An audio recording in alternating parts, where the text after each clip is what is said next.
حافظ بھی ہو تو نہیں مجھ میں ہمت تگوتاز، حصول جا ہے وابستہ مذاق تلاش۔ اقبال کہتے ہیں کہ اول تو مجھے شان و شوکت اور اقتدار کی حوث نہیں ہے، بالفرض اگر ہو بھی تو ان چیزوں کے لیے جس بھاگ دوڑ اور جستجو کی ضرورت ہوتی ہے کم از کم ان مقاصد کے لیے مجھ میں نہیں۔ حصول جاہ، عہدہ حاصل کرنے کا عمل، مذاق تلاش، ڈھونڈنے کا شوق۔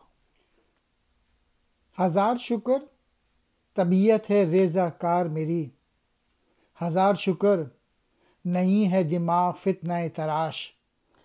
اقبال کہہ رہے ہیں اللہ کا شکر ہے کہ ان کی فطرت جو ہے وہ ریزہ کار ہے، یعنی اعلیٰ شاعری مضامین میں بندھے ہوئے ہے، یعنی شاعری میں خوب سے خوب تر کی تلاش ہے انہیں، اور ان کو کوئی شوق نہیں ہے کسی سیاسی جوڑ توڑ کرنے میں۔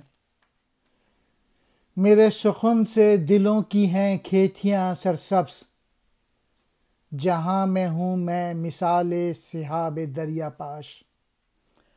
میری شاعری جو ہے اس سے دلوں کی جو کھیتیاں ہیں وہ ہری بھری ہیں، یعنی میری پوئٹری سمجھ کے لوگ جو ہیں اس پہ عمل کرتے ہیں، اور میں جو ہوں بارش برسا رہا ہوں اپنے لوگوں پر،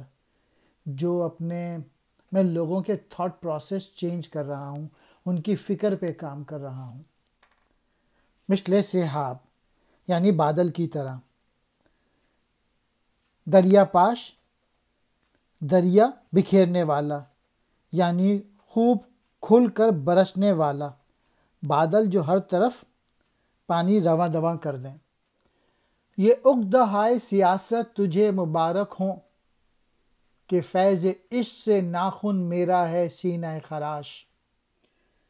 یہ سیاست جو ہے وہ تجھے مبارک ہو، اور مجھے جو ہے وہ عشق ہے، اور جو میرے جو ناخن ہیں وہ خراش کر رہے ہیں، سینہ خراش کر رہے ہیں، یعنی میرے عشق کی وجہ سے، میرے پیشن کی وجہ سے، میرے جذبے کی وجہ سے لوگوں کے جو دلوں میں خراش پڑ رہی ہے۔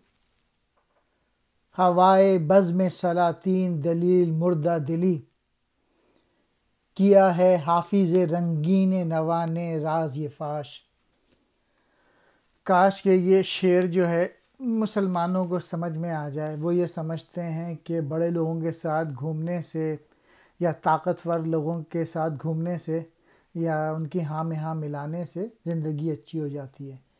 اقبال کہہ رہے ہیں اس کے برعکس کہ اگر آپ کسی طاقتور لوگوں کے ساتھ، سلطانوں کے ساتھ اگر آپ گھومیں گے تو آپ کا دل جو ہے وہ مردہ ہو جائے گا، کیونکہ جی حضوری کرنے میں سوائے مردہ دل ہونے کی اور کچھ نہیں ہوتا۔ اور یہ نکتہ دلکش حافظ نے خوب بیان کیا ہے۔ یہ فارسی میں اس کا ترجمہ کر دیتا ہوں۔